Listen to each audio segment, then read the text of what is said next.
Bienvenue pour notre 4e vidéo, la dernière de cette semaine. J'avais envie de vous présenter encore un livre d'auteur que j'aime beaucoup. Vous connaissez Stéphanie Dunampala et Sophie Turel. Vous vous souvenez? Les petits chats.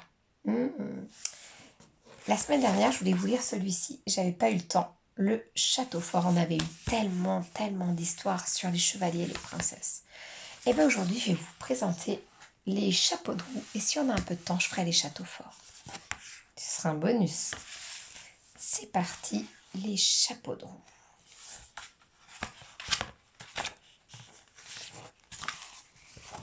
Il était une fois 2 chatons fous de vitesse, 2 as du volant qui roulaient sans cesse.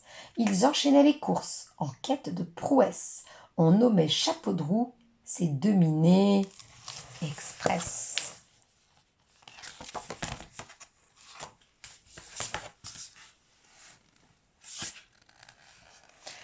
Dans leur garage, dès l'aube, ils oubliaient les heures, les pattes dans le cambouis, la truffe dans le moteur. Ils échangeaient les outils, bricolaient de bon cœur et terminaient le soir noirs comme des ramoneurs.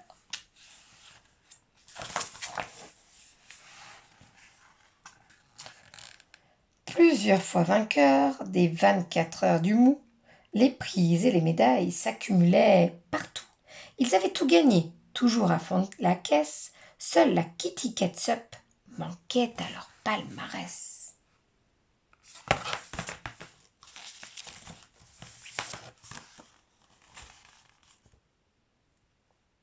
C'était la récompense d'une course extraordinaire.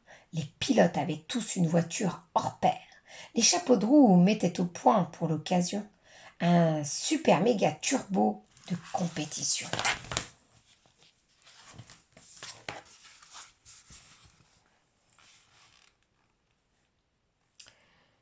Ils l'essayèrent d'abord dans un champ de maïs et mirent les gaz à fond, les yeux pleins de malice.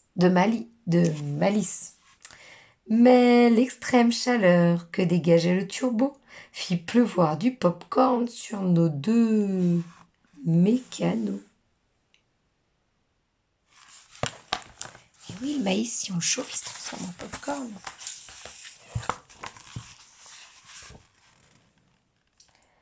Après quelques réglages et tours de clé à molette, ils étaient satisfaits, leur voiture était prête.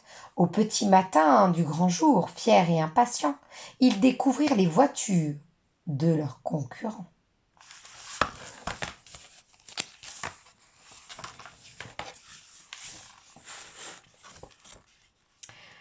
Le Hamilton conduisait un bolide fusée. La voiture des catapultes avait des chromes dorés.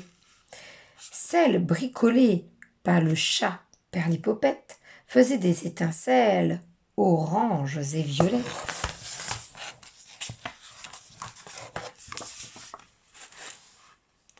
Le chapeau de paille avait un drôle de véhicule qui fonctionnait aux carottes et aux tubercules. Enfin, le chalumeau roulait des mécaniques au volant d'une auto aux pneus fantastiques. «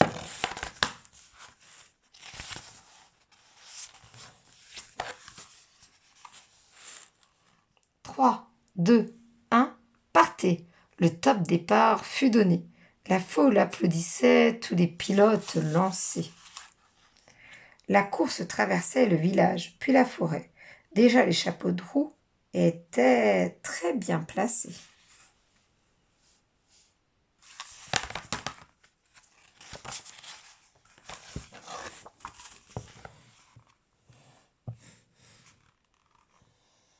La victoire à portée de patte, ils s'accrochaient. Virage à gauche, à droite, la forêt approchait. Un tigre dans le moteur, ils accéléraient, doublant leurs adversaires avec facilité.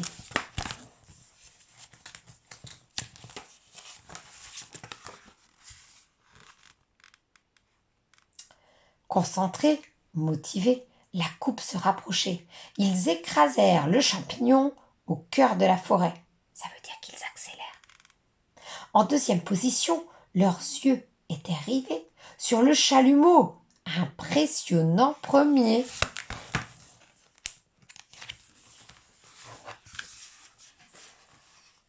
Ils perdirent de vue au détour d'un chemin. Il allait tellement vite, il devait être loin. 2 lacets plus tard, ils entendirent résonner un klaxon et des cris au fond du fond d'un sentier. Qu'est-ce qui se passe?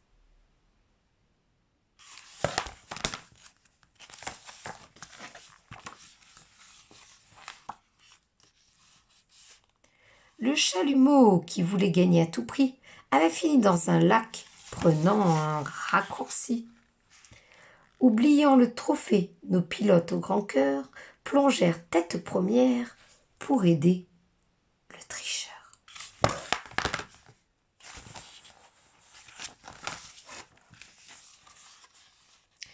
Ils brisèrent la vitre, extirpèrent le chalumeau, qui vit couler à pic sa fabuleuse auto. Le temps du sauvetage, tous les avaient doublés. Ils franchirent la ligne d'arrivée, bon dernier.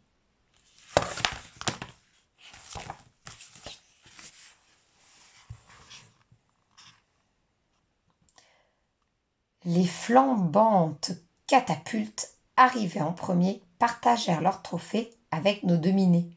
Mécaniciens et foule, tous les acclamèrent pour leur grand courage et leur aide salutaire.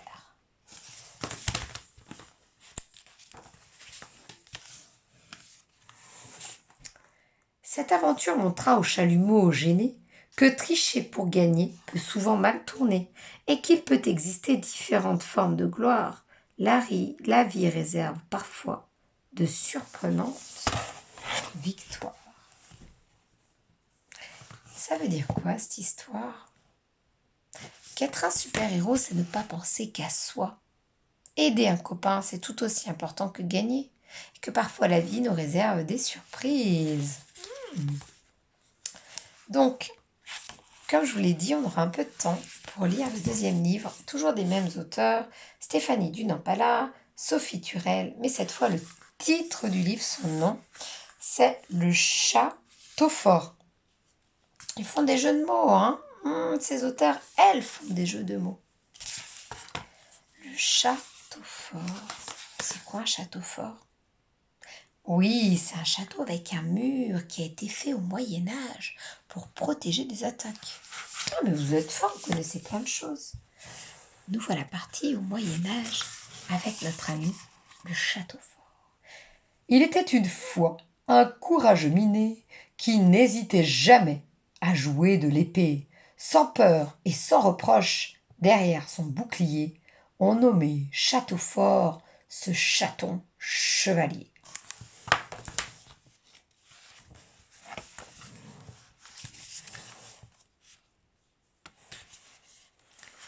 Il détestait porter son encombrante armure. Elle lui coinçait les poils, serrait à l'encolure. Si chaude qu'il transpirait toujours des coussinets, si lourde que s'il tombait, dur de se relever.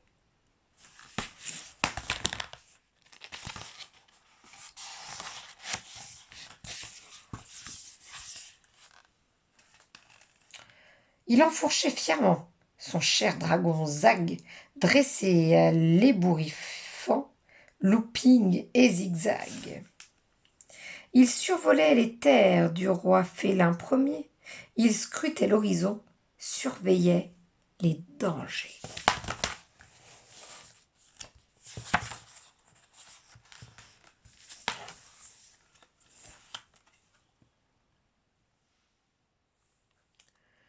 Un jour que nos amis patrouillaient en forêt, un sorcier apparut dans un brouillard épais.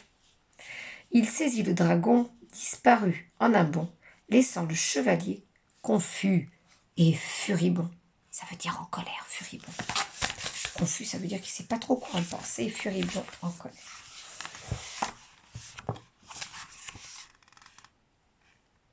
Le château fort partit avec force et tonus, direction le château du sorcier Rasibus. En chemin, il croisa une ravissante princesse armée d'une grande épée, pas du tout en détresse.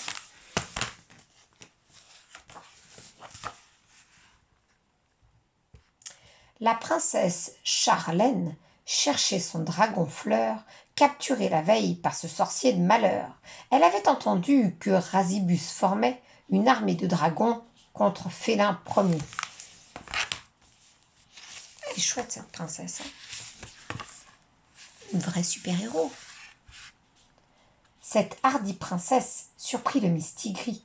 Il pensait que les minettes restaient à l'abri, qu'elles ne salissaient leurs poils sans aucun motif, et redoutait surtout de se casser une griffe.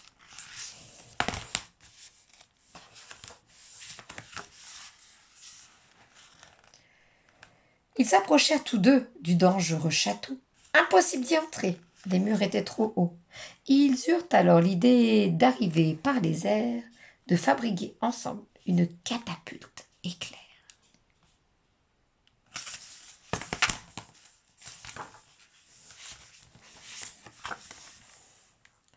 Son épée bien en pâte, la princesse taillada de gros morceaux de tronc pour la structure de bois.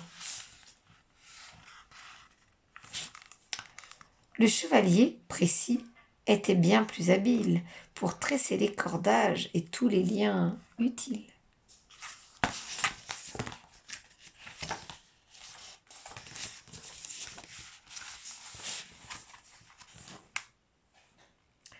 La machine était prête, parée au décollage. Ils s'envolèrent d'un coup à travers les nuages.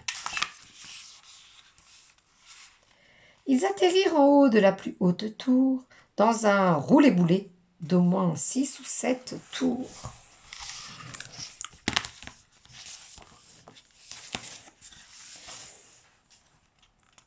Le sorcier, alerté par le bruit des minets, envoya toute sa bande de gros rats enragés. Le rapide, les racailles et le ratiboisé foncèrent sur nos amis, leurs lances bien aiguisées.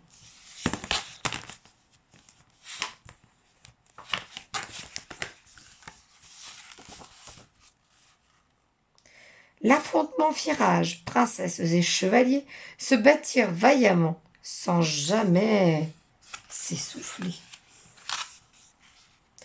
Tous les rats en déroute, sous les coups aïe finirent assommés, changés en ratatouille.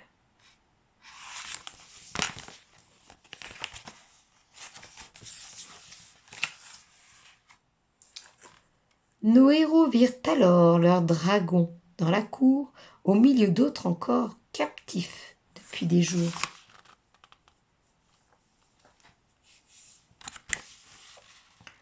Ils brisèrent leurs chaînes une à une à l'épée, tous ensemble s'envolèrent, libérés, délivrés. La la la la la la la la. Le sorcier vit soudain arriver droit sur lui une flopée fougueuse de dragons en furie.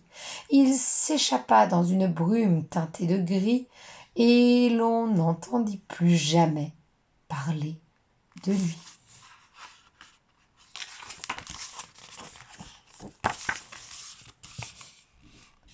Le château fort et Charlène avaient réussi. Quelle admirable victoire, foi de Mistigris. Ils avaient déjoué le complot du sorcier dont le rêve d'être roi partit en fumée.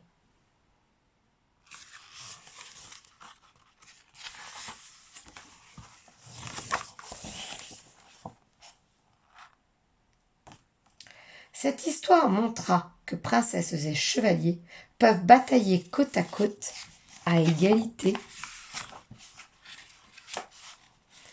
Quels que soient les travaux ou encore les métiers, minettes et minets sont tout aussi doués. Que l'on soit un garçon ou une fille, peu importe, on peut arriver aux mêmes choses. Ah, c'est beau ça, dis donc. Que Que l'on soit un garçon ou une fille, on peut être un super-héros ou une super-héroïne. Peu importe si on est un garçon ou une fille, ça c'est important. On peut toujours aider les gens. Alors cette semaine, j'espère que vous avez été des super-héros. Mais ça, j'en doute pas parce que vous êtes toujours des super-héros. Voilà. En tout cas, j'ai été heureuse de passer cette nouvelle semaine avec vous et avec tous ces super-héros que vous avez, j'espère, beaucoup appréciés.